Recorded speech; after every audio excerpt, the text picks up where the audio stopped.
Morning, everybody. Welcome to day 44. Ish. 44 Coffee and Crust. Day 44. Good Coffee and morning. Crust.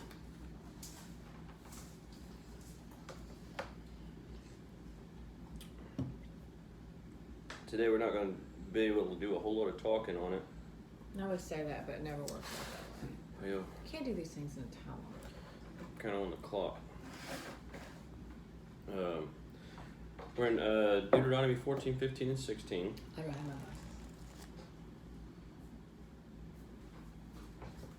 I'm old. I can't see.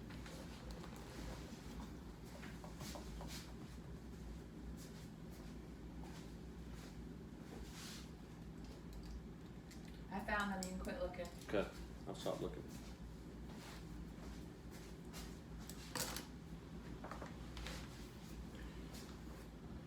Deuteronomy 14, 15, and 16 today. And here we go.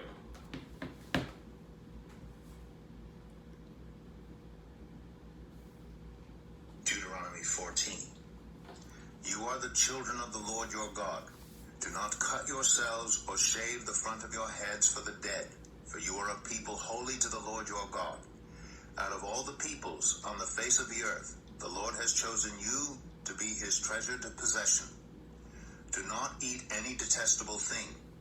These are the animals you may eat: the ox, the sheep, the goat, the deer, the gazelle, the roe deer, the wild goat, the ibex, the antelope, and the mountain sheep. You may eat any animal that has a divided hoof and that chews the cud. However, of those that chew the cud or that have a divided hoof, you may not eat the camel, the rabbit, or the hyrax. Although they chew the cud, they do not have a divided hoof. They are ceremonially unclean for you. The pig is also unclean. Although it has a divided hoof, it does not chew the cud.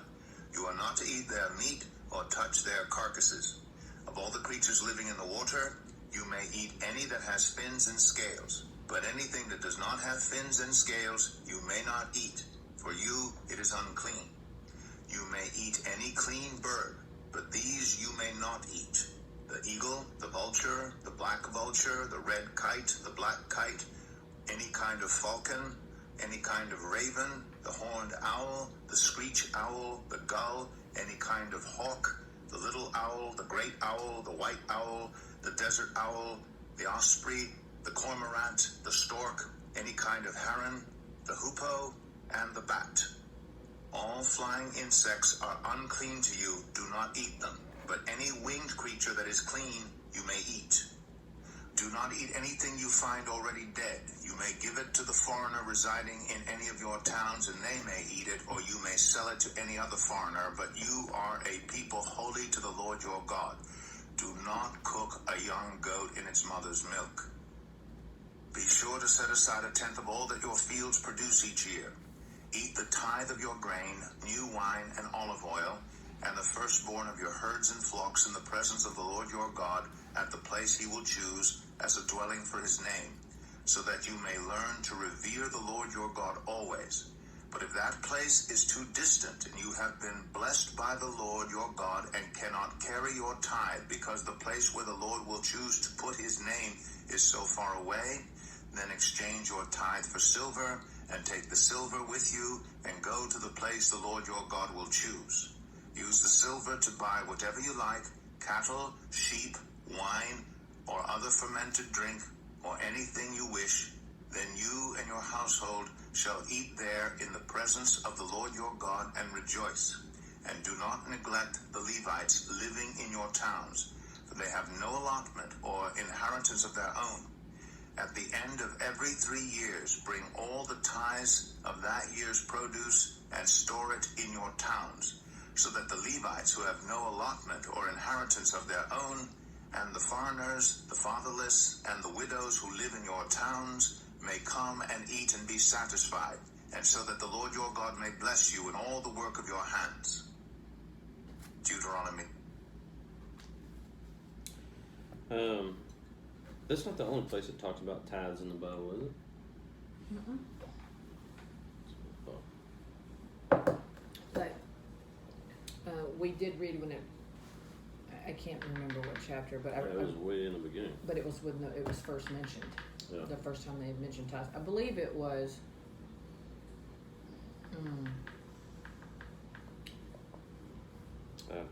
Hold on. It was before. It was after Exodus, but it was. I think it was during Numbers. Yeah, probably so. Okay. As children of God, we need to stand out from the world. We need to be different. We begin by realizing that everything in our lives belongs to God. It says, and because God is holy, our lives should be characterized by holiness in all things. We need to reflect on our lives, seeking to align them with His commands. Is that all you got? Mm. Okay. All right, 15. 15. At the end of every 7 years, you must cancel debts. This is how it is to be done. Every creditor shall cancel any loan they have made to a fellow Israelite. They shall not require payment for anyone among their own people, because the Lord's time for canceling debts has been proclaimed. You may require payment from a foreigner, but you must cancel any debt your fellow Israelite owes you. However, there need be no poor people among you, for in the land the Lord your God is giving you to possess as your inheritance, He will richly bless you. If only you fully obey the Lord your God and are careful to follow all these commands I am giving you today. For the Lord your God will bless you as He has promised, and you will lend to many nations, but will borrow from none. You will rule over many nations, but none will rule over you. If anyone is poor among your fellow Israelites in any of the towns of the land the Lord your God is giving you, do not be hard-hearted or tight-fisted toward them. Rather, be open-handed and freely lend them whatever they need. Be careful not to harbor this wicked thought. The 7th year, the year of canceling debts, is near, so that you do not show ill will toward the needy among your fellow Israelites and give them nothing. They may then appeal to the Lord against you, and you will be found guilty of sin. Give generously to them, and do so without a grudging heart. Then because of this, the Lord your God will bless you in all your work and in everything you put your hand to. There will always be poor people in the land. Therefore I command you to be open-handed toward your fellow Israelites who are poor and needy in your land. If any of your people, Hebrew men or women, sell themselves to you and serve you 6 years, in the 7th year you must let them go free. And when you release them, do not send them away empty-handed. Supply them liberally from your flock, your threshing floor, and your winepress. Give to them as the Lord your God has blessed you. Remember that you were slaves in Egypt, and the Lord your God redeemed you. That is why I give you this command today.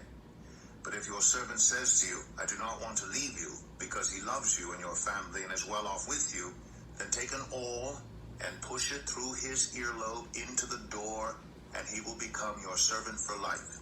Do the same for your female servant. Do not consider it a hardship to set your servant free, because their service to you these 6 years has been worth twice as much as that of a hired hand. And the Lord your God will bless you in everything you do. Set apart for the Lord your God every firstborn male of your herds and flocks. Do not put the firstborn of your cows to work, and do not shear the firstborn of your sheep. Each year you and your family are to eat them in the presence of the Lord your God at the place he will choose. If an animal has a defect, is lame or blind, or has any serious flaw, you must not sacrifice it to the Lord your God. You are to eat it in your own towns. Both the ceremonially unclean and the clean may eat it, as if it were a gazelle or deer. But you must not eat the blood. Pour it out on the ground like water. Deuteronomy 16. Okay, there was a part that kind of contradicted itself right here.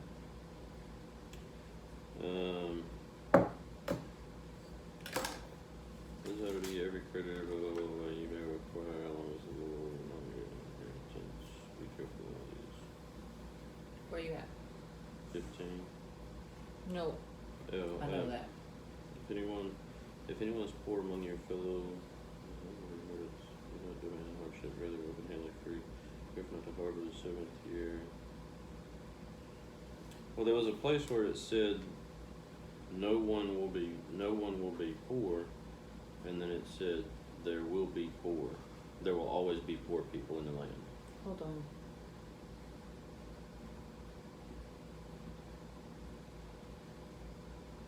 However, there need be no poor people among you. Maybe that's what it is. Yeah, that's actually what I underlined right here. However, there need be no poor people among you, for in a land that the Lord your God is giving you to possess as your inheritance, he will richly bless you. Maybe I just understood it different. Well, it's so, like that was so kind. You know what I mean? That no one should go without. Yeah. And I just think that's such a, it's, I don't know, it's such a loving thing, you know? I mean, he even said that, look, debts are gone, year 7. Because he wanted everybody to be blessed and have everything they needed. Yeah, and you know, and I can't help but feel, you would assume people would take advantage of that. I don't know. Because I know people would take advantage of it today. Well, I think we're a little more. But this is also between the Israelites. Yeah. You know what I'm saying? And they Yeah. bless. I mean, if the people, that's how their value and who they were was only as great as how they behaved. So you know what I'm saying? I mean, I don't think that they probably, somebody did take advantage of it, but it is among the Israelites. At first glance, these verses seem to have little to do with us, but the servant who serves first out of necessity and then out of devotion is similar to us and the way we relate to God, our Master. As new believers, our obedience is often given simply because it is required. It says, but as we mature in our walk with God, our obedience grows out of our love for Him. We soon come to realize that everything that God requires for us is for our own good.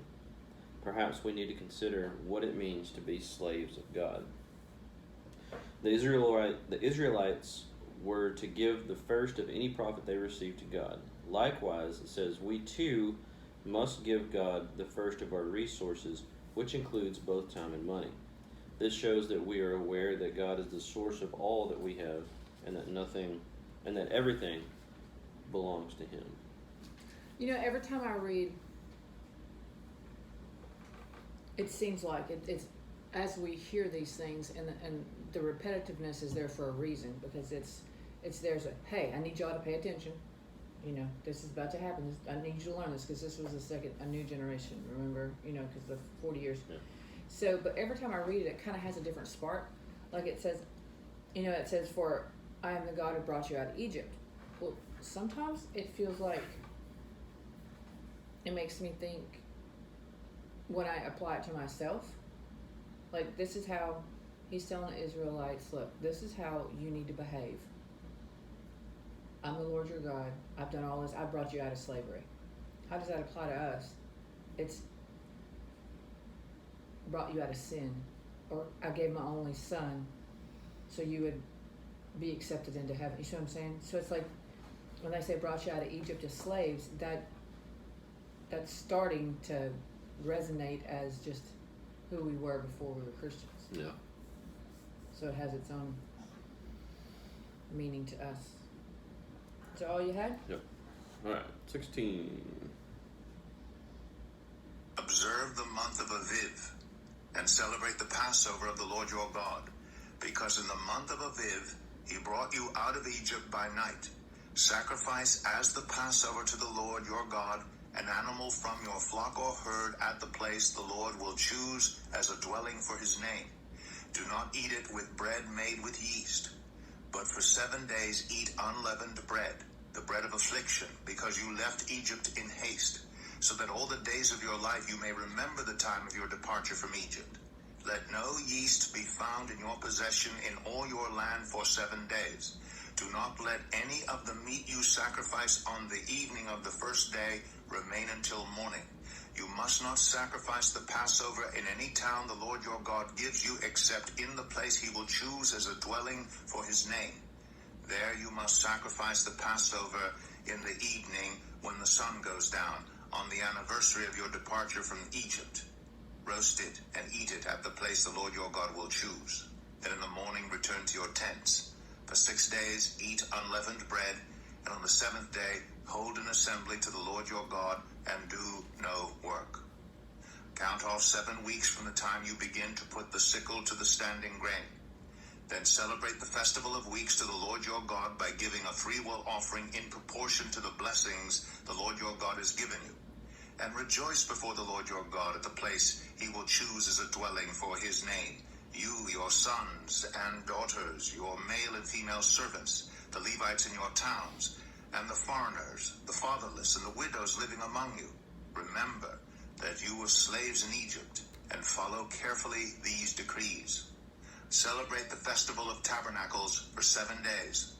After you have gathered the produce of your threshing floor and your winepress, be joyful at your festival, you, your sons and daughters, your male and female servants, and the Levites, the foreigners, the fatherless, and the widows who live in your towns. For 7 days celebrate the festival to the Lord your God at the place the Lord will choose. For the Lord your God will bless you in all your harvest and in all the work of your hands, and your joy will be complete. 3 times a year all your men must appear before the Lord your God at the place he will choose, at the festival of unleavened bread, the festival of weeks, and the festival of tabernacles. No one should appear before the Lord empty-handed. Each of you must bring a gift in proportion to the way the Lord your God has blessed you. Appoint judges and officials for each of your tribes in every town the Lord your God is giving you, and they shall judge the people fairly. Do not pervert justice or show partiality. Do not accept a bribe, for a bribe blinds the eyes of the wise and twists the words of the innocent. Follow justice and justice alone, so that you may live and possess the land the Lord your God is giving you. Do not set up any wooden Asherah pole beside the altar you build to the Lord your God, and do not erect a sacred stone, for these the Lord your God hates.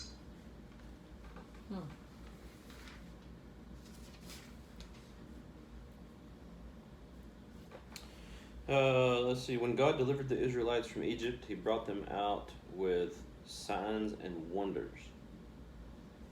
The final plague resulted in the death of all of the Egyptians' firstborn sons, but God spared the firstborn sons of the Israelites by passing over the homes of those who had placed blood over their doors.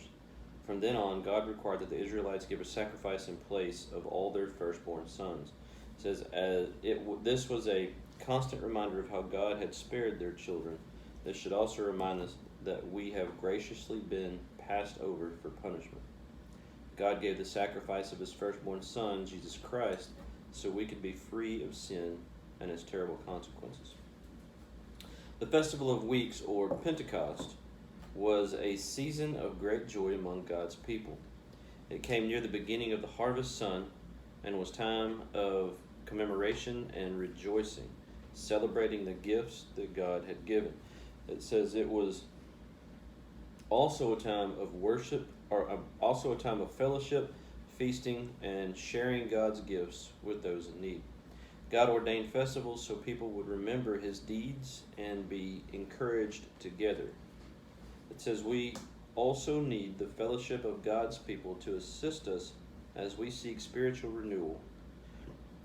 We need to learn to join with others for mutual encouragement and celebration of what God has done for us. But, okay, so none of my footnotes cover 16:18 through 16:20. Do yours? I didn't hear anything. relative to Judges? No. It just seems to me like it's so current. Like it just things that are going on now, you know? Do not pervert justice or show partiality. Do not accept a bribe, for a bribe blinds the eyes of the wise and twists the words of the innocent. Follow justice and justice alone, so that you may live and possess the land the Lord your God is giving you.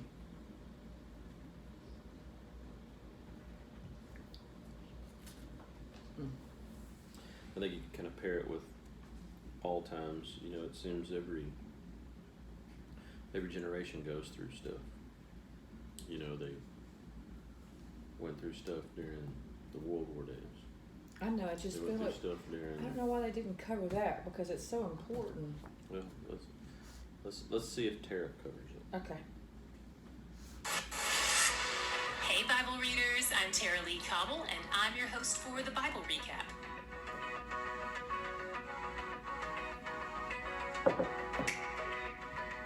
Moses is still giving his final speech to the Israelites before he dies and they enter the Promised Land. He starts with some peculiar commands about haircuts. Back in the day, one of the way pagans grieved was by shaving their heads, and Moses was outlawing this because it was pagan adjacent. This law had already been given to the priests back in Leviticus 21, but here Moses gives it to all the Israelites, who were supposed to look and live differently than their neighbors. Pagans were also known to cut themselves as a part of their ritual mourning practices, and Moses forbids that too. He also covers some dietary laws, much of which we've seen before. One of the interesting ones here that carries a lot of weight in keeping kosher comes from 1421, the command not to boil a goat in its mother's milk. Over the years, many rabbis have debated over what all the laws mean and how to apply them. They often extend the boundaries of what is unacceptable to make sure they don't get anywhere close to breaking the actual law. They call this building a fence around the law. One of the things the rabbis deduced about this law was that they should avoid mixing milk and meat. So today, if you go to Israel, you'll find that those two things aren't served at the same meal for any place that keeps kosher. You can switch it up however you like schedule-wise, but typically, dairy is served at breakfast, loads of cheeses and milks and yogurts, and meat is served at the other meals. Kosher households won't even use the same plates for meat and dairy. And if you're a wealthy kosher family, you probably even have 2 whole separate kitchens. This is how far people would go to avoid breaking these laws. And the heart behind this could be good, but we'll see over time how these fences began to be treated like they were the law itself, instead of a man-made attempt to protect the law. In the laws for the sabbatical year, we see God's heart toward the poor on display again. Debts are forgiven and servants are released from their contracts. God promised that if they remain faithful to his command, there will always be enough to go around. And those who would be considered poor will be cared for by the surplus of the wealthy. If they're faithful to him, he will bless them so much that the other nations around them will borrow from them and they won't ever have to borrow. This keeps the Israelites free from the kind of financial attachments to pagan nations that might result in their being enslaved again. God also sets out some commands about how to feel and think, not just how to act. God's concern for things at a heart level doesn't just start in the New Testament. He's always been after our hearts, not just our obedience. In 15:9-10, he says things like, "Take care lest there be an unworthy thought in your heart," and "Your heart shall not be grudging when you give to him." He cares about our motives. In February's RNC episode, we talked about how the arrangement for debtors is different than the Atlantic slave trade, even though the word slave is what's used in Scripture. If you missed that conversation, check it out when you have a chance. I think it will be really helpful. We'll link to it in the show notes today. In the arrangement for the Sabbath year release of these servants, God commands that they not only be released, but be blessed and provided for. By the way, do you remember how Jacob agreed to serve his father-in-law Laban 7 years in exchange for his daughter Rachel? That's exactly the kind of agreement we're talking about here. Arranging to work for someone for 7 years to pay off debt. In Jacob's case, he was working off the bride price, and he had to do it twice since he accidentally got himself 2 wives. He voluntarily stayed with Laban for a few more years after his debt was paid. Then he asked Laban to bless him with some animals when he left. This gives us a good picture of what these slave relationships were like, even though that particular one was still far from ideal. If a slave really liked his boss, he would decide to stay with him forever and be absorbed into the family, which was always voluntary. They would mark this decision by piercing his ear. Moses also goes over some of the festal calendars again. He's reiterating a lot of these laws now because remember, they've been celebrating these things in the wilderness for 40 years, and now the way they're going to do things will shift since they'll be spread out in the promised land instead of gathered together as one large group. These festivals will require them to travel to the central location where the tabernacle will be established once they take the land. In 16:3, Moses says, "All the days of your life you may remember the day when you came out of the land of Egypt." And in 16:12, he says, "You shall remember that you were a slave in Egypt, and you shall be careful to observe these statutes." You'd think that would be the kind of thing most people would want to forget, like, the past is behind you, don't look back or you'll never move forward. But that's not God's approach to this. He says, remembering where they came from and what he has done for them is what will keep them humble and grateful. The Exodus is for Jews what the resurrection is for Christians. It's the most important thing in their history. Moses tells them to always look back at that to remember who they are, just as we should always be looking back at the resurrection to remind us who we are. But we also get to look forward to the return of the resurrected Christ. We live in the time period theologians call the already but not yet, because we live between the first coming and the final coming of the Messiah. The best way for us to stay humble and worshipful is to remember these two things as well. And that's where my God shot came in. I saw that not only will remembering keep us humble and worshipful, but it will keep us joyful too. In 16:14-15, when Moses is talking about the Feast of Booths, he says, "You shall rejoice in your feast, and the Lord your God will bless you in all your produce and in all the work of your hands, so that you will be altogether joyful." He's after our joy, and he knows where joy is found. It's one reason he keeps drawing us near to himself. Not only does he want to be near us, but he wants us to be joyful. In Psalm 16:11, David says it like this, "In his presence there is fullness of joy." And David was right. He's where the joy is.